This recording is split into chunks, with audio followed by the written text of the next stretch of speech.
Chapter 4. King Nolan and his men left Wilder Bestia behind. They passed through a narrow stretch of the everlasting forest and were stampeding through the eastern edge of Wondertropolis, the most rural area of the capital, home to farmers and those favoring the quiet country life, when their spirit Danes stopped and reared up on their hind legs, agitated. Speckled across the tranquil landscape, looking harmless and partly camouflaged by the day's lengthening shadows, were Red's undealt card soldiers, lying flat one on top of another, each deck 52 soldiers thick, awaiting orders. Red's decks are stacked. So whatever King Arch decided, it would no longer matter. Wonderland didn't have the luxury of waiting for his answer. "We have to warn the palace," said King Nolan.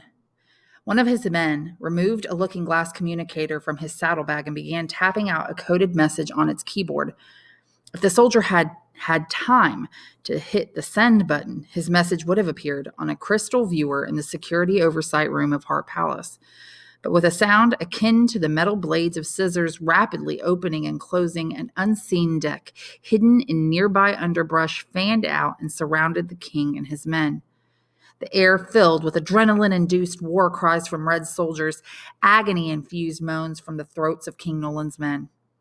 The looking-glass communicator fell against a rock and shattered, its owner dead before the device hit the ground. The Wonderlanders were outnumbered 5-1.